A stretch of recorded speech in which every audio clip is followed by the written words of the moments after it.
యేసుక్రీస్తు ద్వారా కృతజ్ఞతలు తెలియజేసుకుంటున్నాం ఆయన. మీరు వ్రాయించినటువంటి జీవ గ్రంథంలో నుండి కొన్ని మాటలు మేము ఆలోచిస్తూ ఉండగా ఈరోజు సమాజంలో ఉన్నటువంటి బోధనల్లో ఏది సత్యం సంబంధమైన బోధో, ఏది అబద్ధ బోధో తెలియనటువంటి క్రైస్తవ ప్రపంచం ఆయన మీరు ప్రేమించి మీ యొక్క సత్యవాక్యము తండ్రి సరిగా విభజించేటువంటి వారి యొక్క మేము కూర్చొని నేర్చుకోవడానికి మీరు కృప చూపారు నాయన.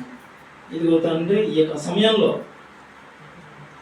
మీరు బైబిల్ గ్రంథంలో ఏనాడో వ్రాయించినటువంటి మీరు సంకల్పించినటువంటి కొన్ని మాటలు మరి ఈ తరంలో అవి ఎంతవరకు వర్తిస్తాయి అన్నటువంటి ఆలోచనతో, ఆ దృక్పథంతో ఒక సంచలనాత్మక సందేశము తండ్రి మీ నుండి మేము నేర్చుకోబోతూ ఉన్నాం. ఇదిగో తండ్రి, చెబుతూ ఉన్నటువంటి నాకు సమయోచితమైనటువంటి జ్ఞానాన్ని అందించమని వింటున్న మీ పిల్లలందరూ చక్కగా అర్థం చేసుకొని మీ కొరకు ఉన్నతంగా ఫలించినట్లు అవకాశం కల్పించమని ఈ ప్రార్థన నీ ప్రియకుమారుడైనటువంటి యేసుక్రీస్తు ద్వారా అడిగి వేడుకొనుచున్నాం తండ్రి, ఆమేన్. ప్రియమైన దేవుని పిల్లారా, బైబిల్ గ్రంథంలో నుండి మనం ఒక చక్కటి పాఠాన్ని ఈ సమయంలో మనం నేర్చుకోబోతూ ఉన్నాం. అదే అన్య భాషలు అందరిక కొందరిక. ఈరోజు చూస్తే క్రైస్తవ ప్రపంచంలో దేవుని యొక్క మాటలు బోధించేటువంటి వారు విశ్వాసులకు చెప్పేటువంటి విషయాలు ఎంతవరకు అర్థమవుతా ఉన్నాయి అని ఆలోచిస్తే చెప్పేటువంటి వీళ్ళకు వాక్యం పైన సరైన అవగాహన లేదు. అసలు ఏం నేర్పిస్తున్నామో వీరికి తెలియదు. ఇంకా వినే వాళ్ళకు అసలు మేమేం వింటున్నాం, ఈరోజు ఆరాధనకు వచ్చాం కదా, ఆరాధన ముగించబడింది, ఈరోజు మేము ఏం నేర్చుకున్నాం అనేటువంటి ఆలోచనలు కూడా లేరు. ఏదైనా ప్రశ్న అడిగినా కానీ మనం తెలుసుకోవాలని అడిగితే ప్రార్థన చేసుకోండి, దైవ సేవను ప్రశ్నించకూడదు, ప్రశ్న అడిగితే మీరు శపించబడతారని ఇలా చెప్పి తప్పించుకుంటారు. అయితే ఈ తరంలో దేవుని యొక్క వాక్యమును, సత్య సంబంధమైనటువంటి ఈ మాటలను బోధించడంలో కావచ్చు, దాన్ని వివరణాత్మకంగా ఆ యొక్క విషయాన్ని కూలంకషంగా చెప్పేటువంటిది ఏముందంటే ఒకటే, ప్రపంచవ్యాప్తంగా ఉన్నటువంటి సంఘాలలో మనం గర్వించదగ్గ విషయం, మన దేశంలో మన రాష్ట్రంలో విజయనగరం జిల్లా Modavalasa head quarter Bible open universities India international ద్వారా వెలువడేటువంటి ప్రతి బైబిల్ పాఠం అనేది మన యొక్క ఆత్మీయ జీవితాలకు, అందులో బైబిల్లో ఉన్నటువంటి మాటలను ఉన్నది ఉన్నట్టుగా బోధించేటువంటి సంఘం సార్వత్రిక క్రీస్తు సంఘం. ఈ సంఘంలో చెప్పబడే మాటలు ఇవి ఎదుర్కోలేక దుర్బోధకులు మరి ఎన్నెన్నో మాటలు మాట్లాడుతూ ఉంటారు.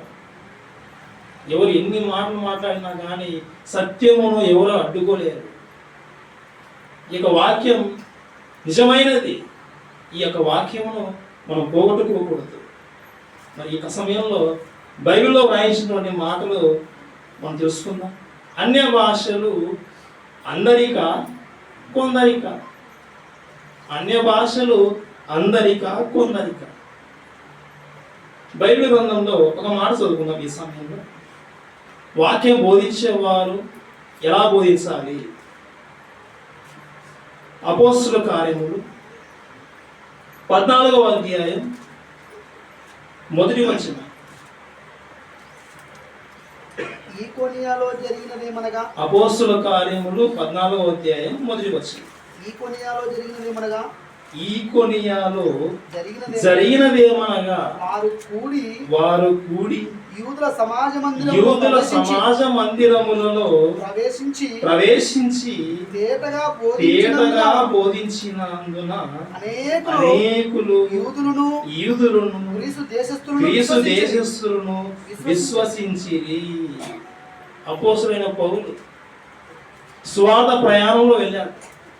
మొదటి ప్రయాణం అంత్యోక్య నుండి ప్రారంభించారు. పౌలు, బర్నబా వీళ్ళు అలా అనేక ప్రాంతాలు ప్రయాణిస్తూ ఎక్కడికి వచ్చేసారంటే ఈకోనియా ప్రాంతానికి వచ్చేసారు. ఈ ఈకోనియాలో జరిగింది ఏంటంటే సమాజ మందిరంలోకి వెళ్ళారు.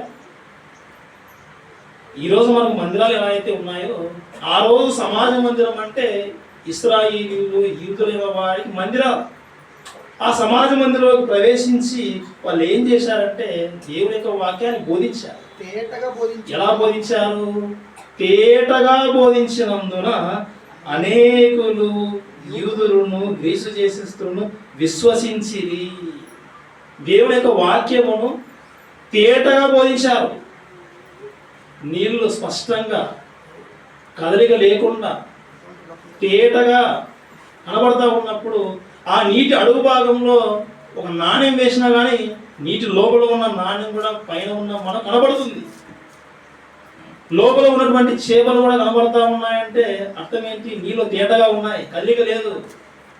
నీళ్లు కదిలిస్తే బురదమయం అయిపోతే ఆ నీళ్లు తేటగా లేకపోతే అందులో ఉన్నది ఏమో మనకు తెలియదు.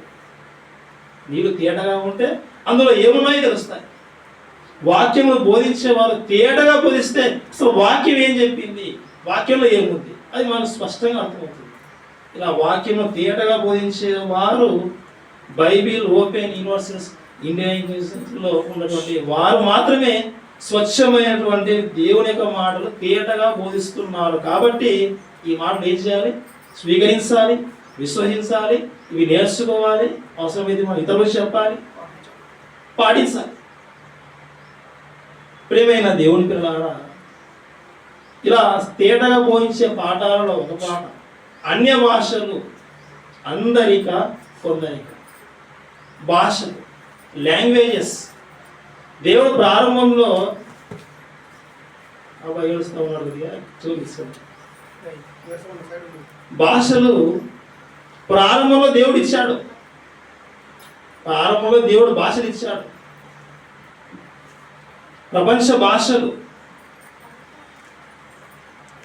అయితే ఇప్పుడు కొత్త నిబంధన కాలంలో మనం మాట్లాడే విషయం ఏంటంటే అన్య భాషలు. అసలు దీని ప్రస్తావన ఎక్కడ ఉంది? అసలు అన్య భాషలు అంటే ఏంటి?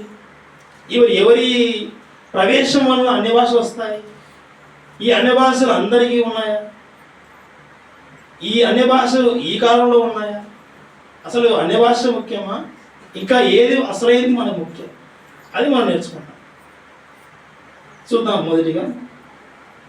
అయితే ఈ అన్య భాషలు ఎవరి ప్రమేయం వల్ల వస్తాయి? ఇవి తెలియాలంటే ముందుగా ఒక వ్యక్తి గురించి మనం ఆలోచించాలి.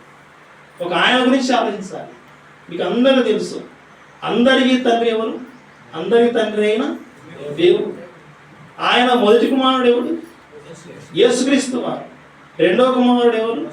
పరిశుద్ధాత్మ దేవుడు. ఈ పరిశుద్ధాత్మ దేవుని గురించి మనం కొంత ఆలోచిస్తే అక్కడ నుండి మనం అన్య భాషల్లోకి ఎంటర్ అవుతాం.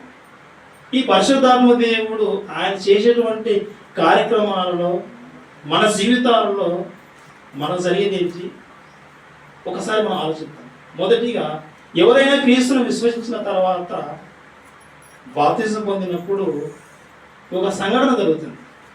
చూద్దాం. అపోస్తుల కార్యములు 2వ అధ్యాయం 38వ వచనం. అపోస్తుల కార్యములు 2వ అధ్యాయం 38వ వచనం. పేతురు మీరు మారు మనస్సు పొంది పాప క్షమాపణ నిమిత్తము ప్రతి వాడు యేసుక్రీస్తు నామమున బాప్తిస్మం పొందుడి. అప్పుడు మీరు పరిశుద్ధాత్మ అను వరం పొందుదురు. విశ్వసించిన వారు పాప క్షమాపణ నిమిత్తం ఏం చేయాలంటే బాప్తిస్మం పొందాలి. బాప్తిస్మము ఇది ఆజ్ఞ. భూమి మీద ఉన్నటువంటి మనుషులు, మరో లోకం స్వర్గం ఉంది, పరలోకం ఉంది. ఆ లోకానికి నువ్వు వెళ్ళాలంటే మొదటిగా నువ్వు దేవుణ్ణి విశ్వసించాలి. ప్రభువైన యేసుక్రీస్తును దేవుడు మృతుల్లోని లేపాడని నువ్వు నమ్మాలి. నమ్మి నీ పాప క్షమాపణ నిమిత్తము నువ్వు బాప్తిసం పొందితే అప్పుడు నీకు వచ్చేటువంటి వరం ఏంటో తెలుసా? అదే చెప్తా ఉన్నాడు ఇక్కడ. పరిశుద్ధాత్మ అను వరం పొందుదురు. మీకు పరిశుద్ధాత్మ వరంగా వస్తుంది. వరం, పరిశుద్ధాత్మ వరం. అయితే పరిశుద్ధాత్మ వరములు అనేది కూడా ఉంది. ఇంకొకటి, పరిశుద్ధాత్మ వరం వేరు, పరిశుద్ధాత్మ వరములు వేరు. బాప్తిసం పొందేటువంటి ప్రతి ఒక్కరికి పరిశుద్ధాత్మ వరం పొందుకుంటారు. అయితే పరిశుద్ధాత్మ వరములు అనేది మాత్రం అందరికీ కాదు. మొదటిగా పరిశుద్ధాత్మ దేవుడు ఎవరి మీదకి దిగాడంటే యేసుక్రీస్తు చెప్పాడు. ఆయన మరణించి తిరిగి లేచిన తర్వాత శిష్యులతో అన్న మాట మనం చదువుకుందాం. అపోస్తుల కార్యములు 1వ అధ్యాయం 4వ వచనం 5వ వచనం. అపోస్తుల కార్యములు 1వ అధ్యాయం 4వ వచనం 5వ వచనం. ఆయన వారిని కలుసుకొని ఇలాగు ఆజ్ఞాపించను, మీరు యెరూషలేము నుండి వెళ్ళక నా వలన వినిన తండ్రి యొక్క వాగ్దానం కొరకు కనిపెట్టండి.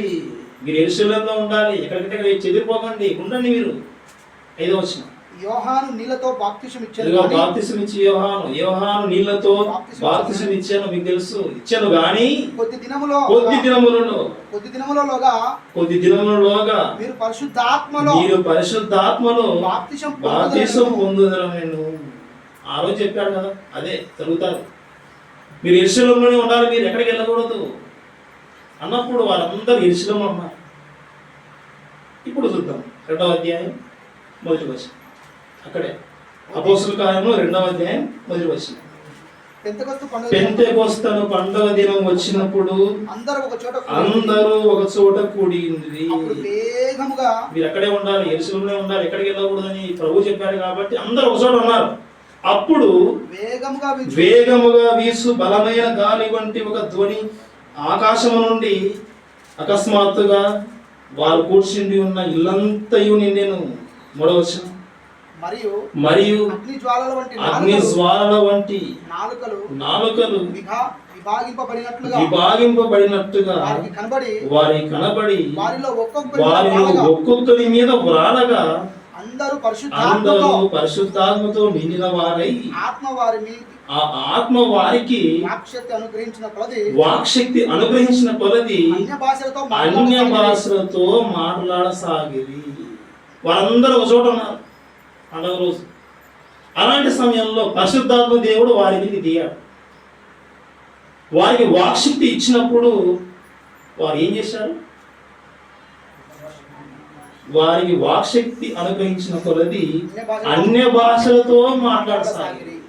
ఇక్కడ శిష్యులు 12 మంది ఉన్నారు. ఈ అన్య భాషలతో మాట్లాడిన వాళ్ళు, ఆ సమయంలో ఉన్న వాళ్ళు 12 మంది మాత్రమే. ఇక ఎవరి మీద దిగలేదు.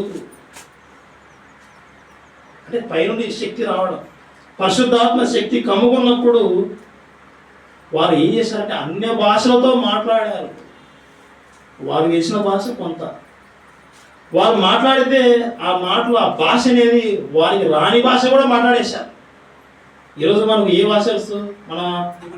మన ప్రాథమికమైనటువంటి భాష, ఫస్ట్ లాంగ్వేజ్, మన మాతృభాష ఏంటంటే తెలుగు. మన తెలుగు వాళ్ళం, మనకు తెలుగు తెలుసు. మనకు కన్నడ వస్తా? కన్నడ రాదు. మలయాళం వస్తా? తమిళం రాదు. నేర్చుకుంటే వస్తుంది. ప్రాథమికమైనది బడికి వెళ్ళకముందే, మన ఇంటి దగ్గర ఉన్నప్పుడు, సమాజంలో ఉన్నప్పుడు మనం నేర్చుకున్నది, మనకు వచ్చింది తెలుగు భాష. ఇక్కడ అన్య భాష అంటే మనకు రాని భాష ఏదైనా సరే అది అన్య భాషే, మనకు రానిది. వారు శిష్యులు వారి మీదకి పరిశుద్ధాత్మ దేవుడు దిగినప్పుడు వారికి వచ్చిన భాష కాదు, వారికి రాని భాష మాట్లాడారు, అన్య భాషలతో మాట్లాడారు. ఆ సమయంలో ఈ సంఘటన జరిగినప్పుడు యెరూషలేములో ఉన్నటువంటి వారు ఎక్కడెక్కడో పండుగ రోజు కదా, అది పెంతెకొస్తు పండుగ దినం రోజు జరిగింది కదా, ఆ పండుగకు ఎక్కడెక్కడో ఉన్నటువంటి యూదులందరూ ఆయా ప్రాంతాల్లో ఉన్న వారందరూ ఇక్కడికి వచ్చేసారు. ఆయా ప్రాంతాల్లో ఉన్నవారు వారు అక్కడి భాష వాళ్ళకు తెలుసు, ఇక్కడ ఉన్నవి ఈ భాష వాళ్ళకు కొంత తెలుసు. వాళ్ళందరూ వచ్చారు. ఈ సంఘటన జరిగే సమయానికి పరిశుద్ధాత్మ దిగే సమయంలో మనం చదువుకున్నాం ఈ వచనాలు. వేగంగా వీసు బలమైన గాలి వంటి ఒక ధ్వని వచ్చేసింది. ఆ సౌండ్కు ఏం జరిగిందని అందరూ గుంపులు వచ్చేసారు. అలాంటి సమయంలో మీరు మాట్లాడుతూ ఉన్నారు, అన్య భాషతో మాట్లాడుతూ ఉన్నప్పుడు ఈ మాటలు వచ్చిన వాళ్ళందరూ, చుట్టూ ఉన్న వాళ్ళందరూ విన్నారు. ఇప్పుడు చదువుకుందాం కొన్ని వచనాలు. 2వ అధ్యాయంలోనే 5వ వచనం దగ్గర నుండి చదువుకుందాం.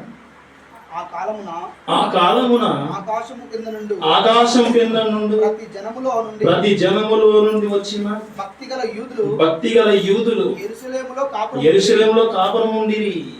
6వ వచనం. ఈ శబ్దము కలగక జనులు గుంపులుగా కూడి వచ్చి ప్రతి మనుష్యుడు తన స్వభాషతో వారు మాట్లాడుట విని కలవడపడి అంతటా అందరూ విభ్రాంతి నుండి వచ్చిన వాళ్ళందరూ ఆయా ప్రాంతాల నుండి వచ్చారు. వీరికి పరిశుద్ధాత్మ దేవుడు దిగినప్పుడు వీళ్ళు భాషతో మాట్లాడారు. వాళ్ళు విన్నారు. ఏంటి వీళ్ళు ఇలా మాట్లాడుతూ ఉన్నారు? వీళ్ళు మాట్లాడుతూ ఉంటే మనకు వినపడతా ఉంది ఏంటి? వారు చెప్పే మాట మనకు అర్థం అవుతా ఉన్నాయి. ఇక్కడ చెదిరిపోయి వచ్చిన వాళ్ళు ఎంతమంది ఉన్నారు చూడండి. ఒకసారి 10వ వచనం చదువుకుందాం. ఒకసారి 8 నుండి చదువుదాం. నేను త్వరగా చదువుతాను. త్వరగా చదవండి. రెఫరెన్స్ కూడా చదవండి. 8వ వచనం నుండి చదువుకుందాం. మనలో ప్రతి వాడు తాను పుట్టిన దేశ భాషతో వీరు మాట్లాడుట మనం వినుస్తున్నామే. ఇదేంటి?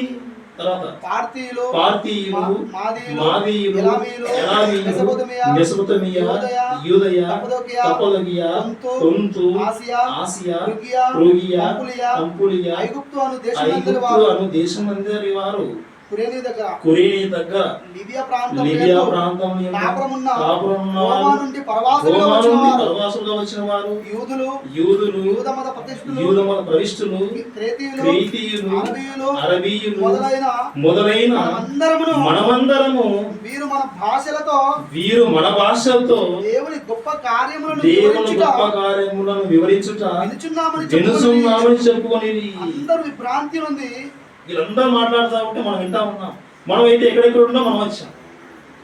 మనం చేసిన భాష వీళ్ళకి తెలియదు. వీళ్ళు చూస్తే వీళ్ళు గల్లీలు. వీళ్ళు ఎలా వివరిస్తూ ఉన్నారు దేవుని మాటలు? వీళ్ళు వివరిస్తూ ఉన్నారేంటి? వీళ్ళకి శక్తి వివరించారు ఏంటి? ఇలా జరుగుతూ ఉంది. వీళ్ళు ఏమైనా మందు తాగారా అనుకున్నారు వాళ్ళు. వీళ్ళేమో మద్యం తాగారా, మంది చేసుకుని మాట్లాడుతూ ఉన్నారా అని అనుకున్నప్పుడు అప్పుడు పేతురు లేచి లేదు వీళ్ళు మద్యం తాగలేదు. ఎప్పుడో పాత నిబంధనలో ఒక ప్రవక్త చెప్పాడు, యోవేలు ప్రవక్త. ఆ ప్రవక్త చెప్పినట్టుగా జరిగింది. ఇప్పుడు పరిశుద్ధాత్మ దిగడం జరిగింది. ఆత్మ కుమ్మరింపుడు జరిగింది. ఇక్కడ ఇదిగో ఆయన వలనే మేము ఈ వాక్శక్తి ఆయన మాకు ఇవ్వడం వల్ల మేము అన్య భాషలో మాట్లాడుతూ ఉన్నాము అని వివరణ ఇచ్చుకుంటూ వెళ్ళిపోతారు. ప్రియమైన దేవుని పిల్లారా, అంటే అన్య భాషలు వీరు మాట్లాడారు. శిష్యులు, అపోస్తలులు అక్కడ వారి మీదకి పరిశుద్ధాత్మ దిగడం వలన వారు అన్య భాషలతో మాట్లాడారు.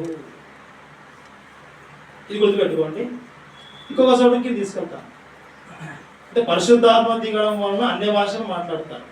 ఓకే, ఇంకా ముందుకెళ్దాం. అపోస్తలుల కార్యములు 10వ అధ్యాయం.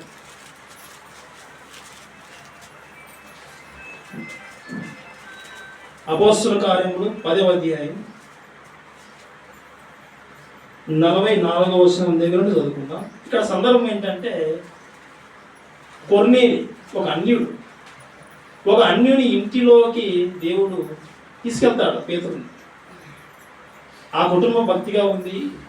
అక్కడ ఆ కుటుంబంలో నువ్వు దేవుని మాట చెప్పాలని దేవుడు సంకల్పించి కొంత ప్రణాళికతో ఈ పేతురు గారిని ఆ ఇంట్లో తీసుకెళ్తాడు. ఆ సమయంలో పేతురు మాట్లాడుతూ ఉన్న సందర్భంలో ఇప్పుడు మనం ఆ సందర్భాన్ని చదువుకుందాం. అపోస్తలుల కార్యములు 10వ అధ్యాయం 44వ వచనం. పేతురు ఈ మాటలు ఇంకా చెప్పుచుండగా అతని బోధ విన్న వారందరి మీదకి పరిశుద్ధాత్మ దిగెను. అతని బోధ సౌండ్ కొద్దిగా రాలేదు కదా. అతని బోధ విన్న వారందరి మీదికి పరిశుద్ధాత్మ దిగెను. సున్నతి పొందిన వారిలో పేతురుతో కూడా వచ్చిన విశ్వాసులందరూ పరిశుద్ధాత్మ వరము అన్యజనుల మీద సైతము కుమ్మరింపబడుట చూచి విభ్రాంతి పొందిరి. ఎలయనగా వారు భాషలతో మాట్లాడుచు దేవుని గణపరుస్తుండగా వినిరి. పరిశుద్ధాత్మ దిగడం వలన అపోస్తలులు మాట్లాడారు భాషలతో. ఆ రోజు యూదులు వాళ్ళు అపోస్తలుడు. దేవుడు పక్షపాతి కాదు. ఇక్కడ కొర్నేలి కుటుంబం అన్యులుగా ఉన్నటువంటి వీరు బోధ వింటూ ఉన్నప్పుడు, పేతురు గారు చెబుతూ ఉన్నప్పుడు, ఆ బోధ వింటూ ఉన్నప్పుడే పరిశుద్ధాత్మ దేవుడు వారి మీదకి దిగడం జరిగింది. అప్పుడు వీళ్ళు భాషలతో మాట్లాడారు. అంటే దేవుడు తన జనాంగంగా ఉన్నటువంటి పిల్లల మీద ఆయన పరిశుద్ధాత్మ దిగాడు. అప్పుడు భాషలతో మాట్లాడారు. అన్యజనుల మీద సైతం కూడా పరిశుద్ధాత్మ దేవుడు దిగితే అప్పుడు కూడా వాళ్ళు భాషతో మాట్లాడారు. అంటే పరిశుద్ధాత్మ దిగడం వలన, ఆయన రాక వలన మాత్రమే, వాక్శక్తి ఇవ్వడం వలననే వారు భాషలతో మాట్లాడారు. ఇంకో సందర్భం ఉంది. ఆ సందర్భం కూడా చూద్దాం. 19వ అధ్యాయం. హలో అపోస్తలుల కార్యములు 19వ అధ్యాయం. ఇప్పుడు ఒక ప్రశ్న మీకు. అపోస్తలులు ఎంతమంది? 12 మంది. ఆ 12 మందిలో ఒక ఆయన యేసుక్రీస్తును అప్పగిస్తాడు. ఇస్కరియోతు యూదా. అంటే 12 మందిలో ఒక వ్యక్తి పోతాడు. ఎంతమంది మిగులుతారు? 11 మంది. దేవుడు మళ్ళీ ఇంకొక వ్యక్తిని ఆ 11 మందితో జాయిన్ చేపిస్తాడు. అప్పుడు మళ్ళీ ఎంతమంది అవుతారు? 12 మంది. అయితే దేవుడు ఆలోచిస్తాడు. సంఘాన్ని హింసించేటువంటి క్లారిటీ లేదు, డబల్ వస్తా ఉంది. 12 మంది శిష్యులు ఉన్నారు కదా, అపోస్తలులు ఉన్నారు కదా. ఈ 12 మంది అపోస్తలులు ఉన్నారు. అదేవిధంగా దేవుడు ఏం చేశాడంటే ఒక వ్యక్తిని ఎన్నుకున్నాడు.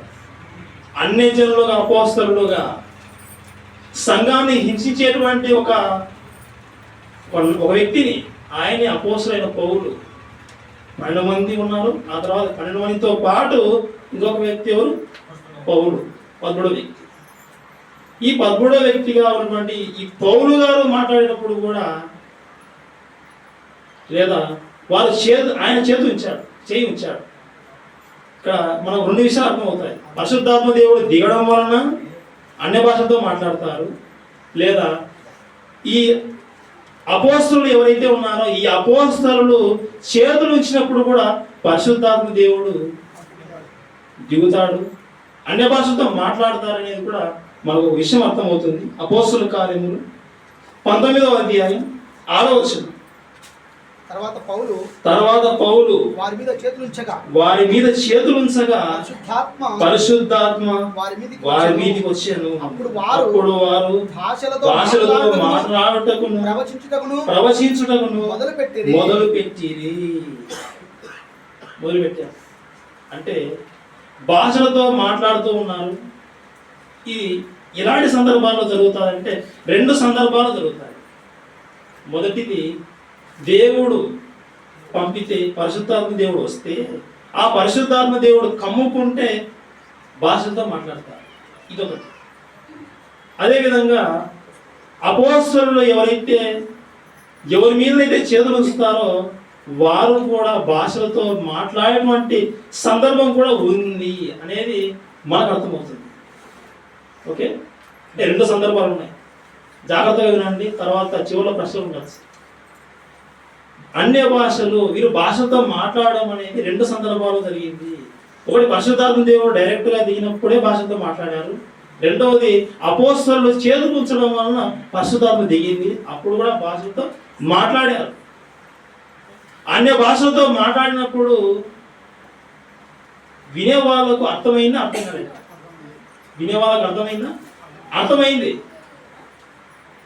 ఆ రోజు ఎంతో మంది చుట్టూ ఉన్న వారందరూ యెరూషలేములో అపోస్తలుల మీదకి పరిశుద్ధాత్మ దేవుడు దిగితే వాళ్ళు భాషలతో మాట్లాడితే చుట్టూ ఉన్నవారు ఆశ్చర్యపోయారు. ఇదేంటి వీళ్ళు మన భాషలలో, మన దేశ భాషతో వీళ్ళు మాట్లాడుతూ ఉంటే మనకు అర్థమవుతా ఉంది. దేవుని యొక్క గొప్ప కార్యక్రమాలు, ఆయన యొక్క జ్ఞానపు సంగతులు చెబుతా ఉన్నప్పుడు గొప్ప కార్యక్రమాలు మనకు అర్థం అవుతా ఉన్నాయి అని వాళ్ళు ఆశ్చర్యపోయారు. అన్య భాషలతో మాట్లాడింది, ఆ మాట్లాడిన సంగతులు విన్న వారికి అర్థమవుతాయి. అయితే ఈ రోజు ఉన్నటువంటి సంఘాలలో, క్రైస్తవ సమాజంలో అన్య భాషలతో మేము మాట్లాడుతున్నాం అనేవాళ్ళు, వారు మాట్లాడే భాష వాళ్ళ దృష్టిలో అన్య భాష. ఆ భాషను ఎవరికైనా అర్థమవుతుందా? అర్థమైందా? ఆ భాషకు అర్థం చెప్పే విధంగా ఉన్నారా? చెప్పాలి. ఏదో మాట్లాడతారు, ఏం అర్థం కాదు. అసలు మాట్లాడే భాష ఏంటంటే నోటికి వచ్చింది మాట్లాడతారు. కొన్ని పదాలు ఉన్నాయి, అన్నీ చెప్పాను కానీ ఒక పదం రబరబ సిందర వరస్సి అంటాడు. రబరబ సిందర వరస్సి ఏ భాష? అసలు దాని అర్థం ఏంటి? అడిగితే చెప్పకూడదు బ్రదర్, ఇది అదైన దేవుని ప్రార్థన చేసుకుంటారు. అది అన్య భాష అంటాడు. ఆ రోజు అన్య భాషలు, ఇది దేవుని భాష అని రకరకాలుగా మాట్లాడతారు. ఆ రోజు అన్య భాషలు మాట్లాడినప్పుడు విన్న వారికి అర్థమైంది వాళ్ళు ఏం మాట్లాడారో. పోనీ అర్థం కాకపోతే దేవుడు అర్థం చేయించే విధంగా భాషలు అర్థం చెప్పే వారిని కూడా సంఘంలో పెడతారు. ఆల్రెడీ వాళ్ళు వేసి ఆ భాషకు అర్థం చెప్తారు. కానీ ఈరోజు మాట్లాడేది భాష కాదు, ఏదో మాట్లాడతాడు, దాని మీకు తెలియదు. సంఘంలో ఉన్నటువంటి వారికి వాక్యం బోధించే విషయంలో ఆ వాక్యం తేటగా ఉండదు, గలిబిలి, అడగాలంటే భయము, పాస్టర్ గారు చేపిస్తాడేమో, అడగలేక స్టాండ్ అయిపోతారు. ప్రియమైన దేవుని పిల్లలారా, అన్య భాషలు కొందరిక అందరిక. ఆ రోజు అపోస్తలుల మీదకి పరిశుద్ధాత్మ దేవుడు దిగడం వలన వారు అన్య భాషతో మాట్లాడారు. అదే విధంగా దేవుడు అన్యుల మీద సైతం కూడా పరిశుద్ధాత్మ దేవుడు దిగినప్పుడు వాళ్ళు భాషతో మాట్లాడారు. అపోస్తలులు చేతులు ఉంచడం వలన వారు కూడా భాషతో మాట్లాడారు. ఇప్పుడు కొన్ని మాటలు మనం చదువుకుందాం. మాకు భాషలు వచ్చు, మేము స్వస్థపరుస్తాం అనేటువంటి వారికి ఆ రోజే అపోస్తలుడైన పౌలు స్ట్రాంగ్ కౌంటర్ ఇచ్చాడు. కొన్ని మాటలు మాట్లాడాడు. కొరింథీయులకు రాసినటువంటి మొదటి పత్రిక, అపోస్తలుడైన పౌలు కొరింథీయులకు రాసినటువంటి మొదటి పత్రిక 12వ అధ్యాయం 28వ వచనం 29వ వచనం.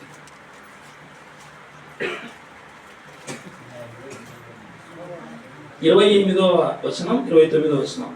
కొరింథీయులకు రాసిన మొదటి పత్రిక 12వ అధ్యాయం 28వ వచనం 29వ వచనం. మరియు దేవుడు సంఘములో మొదట కొందరిని అపోస్తలులుగా, పిమ్మట కొందరిని ప్రవక్తలుగాను, పిమ్మట కొందరిని బోధకులుగాను, పిమ్మట కొందరిని అద్భుతములు చేయవారిగా,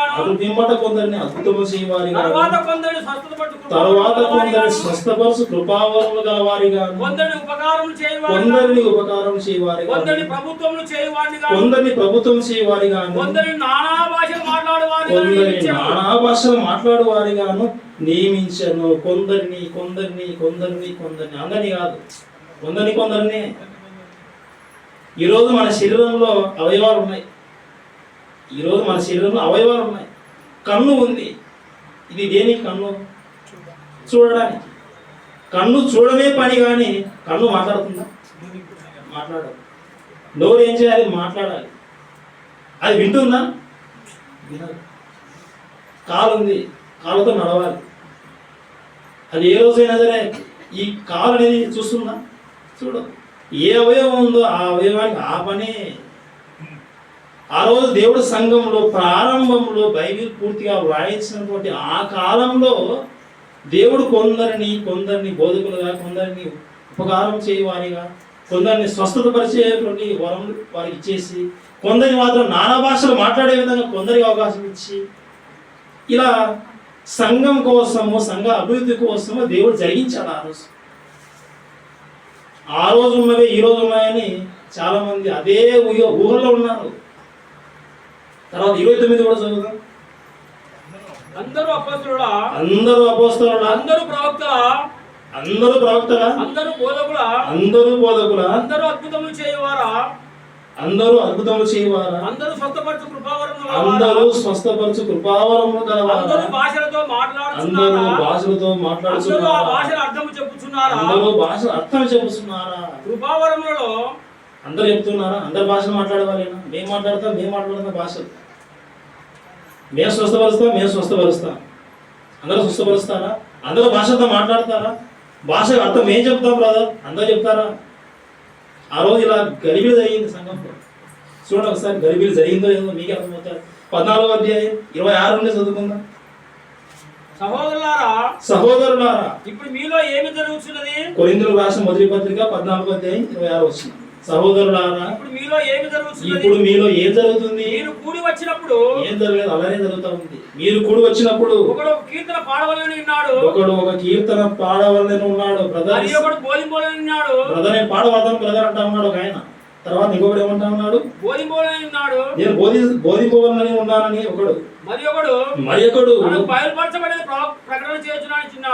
బయలుపరచబడినది ప్రకటన చేయవలనని ఉన్నాడు.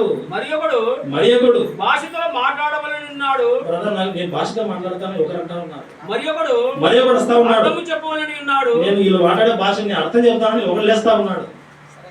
తర్వాత సమస్తమును సరే ఓకే బాగానే ఉంది. సరే చదవండి.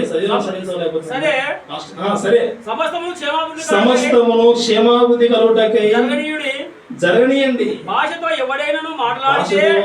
ఎవడైనా మాట్లాడితే ఇద్దరు అవసరమే ముగ్గురికి మించకుండా ముగ్గురు మాట్లాడండి, ఎక్కువ మంది మాట్లాడకండి. వంతుల చొప్పున మాట్లాడేవాళ్ళను ఒకడు అర్థం చెప్పవలను. అర్థం చెప్పువాడు లేని అర్థం చెప్పేవాడు లేకపోతే అతడు సంఘంలో మౌనంగా ఉండాలి. నోరు మూసుకోవాల్సిందే. తనతోను దేవునితోను మాట్లాడుకోవచ్చును. ప్రియమైన దేవుని పిల్లలారా, భాషతో మాట్లాడే వాళ్ళు ఆ రోజు కొంతమందికి అవకాశం ఇచ్చాడు. వాళ్ళు భాషతో మాట్లాడుతూ ఉన్నారు సంఘంలో. ఎందుకంటే ఈ రోజు మనకు ఉన్నట్టుగా బైబిల్ ఆ రోజు వాళ్ళ చేతుల్లో పూర్తిగా లేదు. ప్రారంభ సంఘం దేవుని నమ్మారు, విశ్వసించారు, సంఘాల్లో ఉన్నారు. దేవుని యొక్క సంగతులు వారికి తెలియాలి. అలాంటి సందర్భంలో కొంతమందితో దేవుడు భాషతో మాట్లాడించినప్పుడు ఈ మాట్లాడే భాషలు కొంతమంది అర్థమవుతాయి. ఒకవేళ అర్థం కాకపోతే దేవుడు అర్థం చేయించే వాళ్ళని కూడా సంఘంలో పెట్టి భాషలు అర్థం చెప్పించే వాళ్ళ ద్వారా బోధించేవాడు. ఈరోజు భాషలు మాట్లాడే వాళ్ళు ఉన్నారా? లేరు. మీకు అందరూ తెలుసు. మీరు యూట్యూబ్లో సెల్లులో వాక్యాలు వింటూ ఉంటారు. ఎవరో విదేశాల్లో నుండి ఒక చైనా నుండి ఒక వ్యక్తి వస్తాడు. ఆయనకు ఇక్కడ వచ్చిన ఈయనకు తెలుగు తెలుసా? ఆయనకు ఒకవేళ ఇక్కడ ఉన్న తెలుగు వారికి అక్కడ ఉన్న చైనా తెలిసి ఉంటే ఆ వచ్చే వ్యక్తికి పక్కన 2 మైకులు ఇచ్చేసి తెలుగులో ఒక ఆయన మాట్లాడుతూ ఉంటే చైనీస్ భాషలో ఒక ఆయన మాట్లాడుతూ ఉంటాడు. విదేశాల్లో నుండి వాక్యం చెప్పడానికి వస్తారు. వచ్చిన వాళ్ళు వాక్యం చెప్పడానికి ప్రేమతో వస్తారు. కానీ వారికి ఇక్కడ ఉన్నటువంటి భాష తెలియదు. మధ్యలో ట్రాన్స్లేటర్స్ పెట్టుకుంటారు. భాషను తర్జుమా చేసేవాళ్ళు. వాళ్ళు ఒక భాషలో చెప్తా ఉంటే ఈ 2 భాషలు వచ్చిన వాళ్ళు ఆ భాషలో వినడం, దాన్ని అర్థం చేసుకోవడం, తెలుగులో చెప్పడం, వినేవాళ్ళు అర్థం చేయడం కోసం.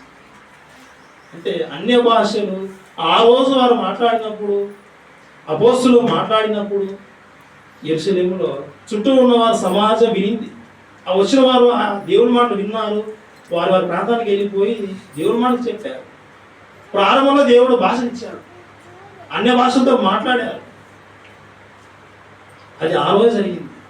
అన్య భాషలు కొందరే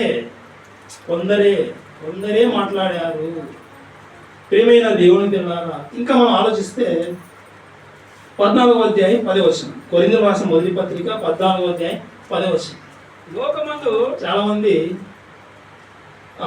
చదువుదాం, ఈ మాట చదువుకుందాం. లోకమందు కొరింథీయులకు రాసిన మొదటి పత్రిక 14వ అధ్యాయం 10వ వచనం. లోకమందు ఎన్నో విధములకు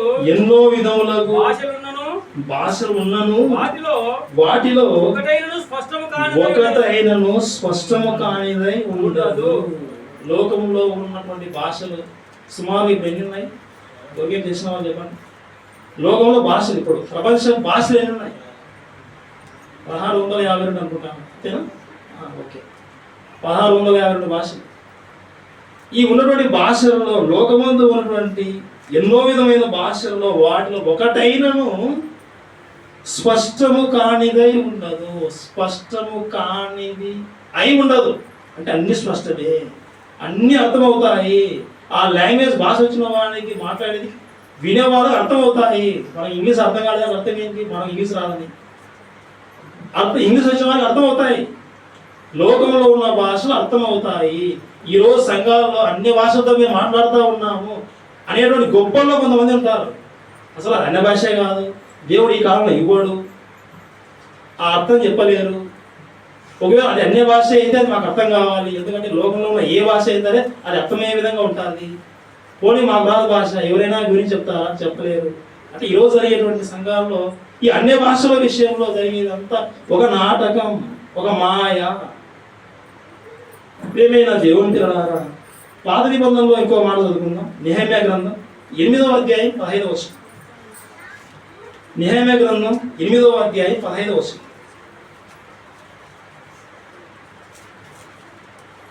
నెహెమ్యా గ్రంథం 8వ అధ్యాయం 15వ వచనం.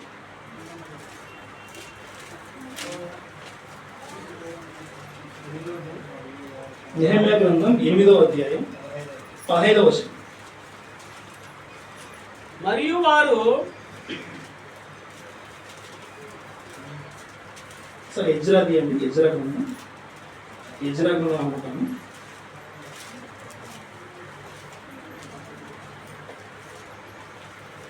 ఓకే పిల్లరా, నెహెమ్యా గ్రంథంలోని 8వ అధ్యాయం 8వ వచనం. నెహెమ్యా 8:8. ఇటువలనే వారు దేవుని గ్రంథమును స్పష్టముగా చదివి వినిపించి జనులు బాగుగా గ్రహించున్నప్పుడు దానికి అర్థం చెప్పి వినేటువంటి జనాలకు ఎలా చెప్పాలి? వాక్యం అర్థమయ్యే విధంగా చెప్పాలి. వినేవారికి ఏ వాక్యమైనా సరే బైబిల్ గ్రంథంలో చెప్పేటప్పుడు ఆ వాక్యము వినేటువంటి శ్రోతలకు అర్థం కావాలి. వాక్యము తేటగా బోధించాలి. ఈరోజు అన్య భాషలతో మేము మాట్లాడుతూ ఉన్నామనే వారు అసలు అది మాకు అర్థం కాదు.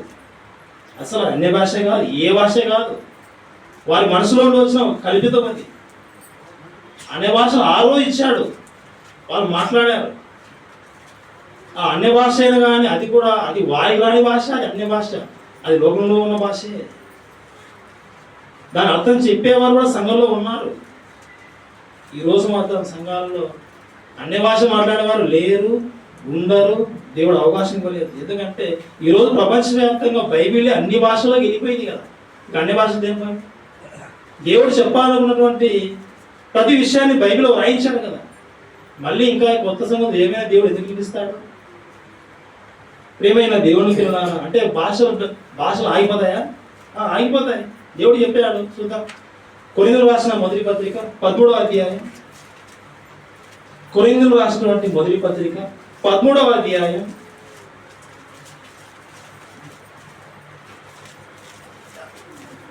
8వ వచనం. ప్రేమ శాశ్వత కాలమును. కొరింథీయులకు రాసిన మొదటి పత్రిక 13వ అధ్యాయం 8వ వచనం. ప్రేమ శాశ్వత కాలమును ప్రవచనములైన నిరర్థకములగును భాషలైనను నిలిచిపోవును. దేవుడు భాషలు ఇచ్చాడు, అన్య భాషలు ఇచ్చాడు, మాట్లాడండి మీరని దేవుడు ఇచ్చాడు. అవి కూడా నిలిచిపోతాయని పౌలు చెప్తా ఉన్నాడు. ఈ పత్రిక రాసే సమయానికి ఇప్పుడు ఉన్న మన కాలానికి ఎంత టైం? ఇప్పుడు ఏ సంవత్సరం ఇది? 2026లోకి మనం ఎంటర్ అయ్యాం. ఇప్పుడు 2026.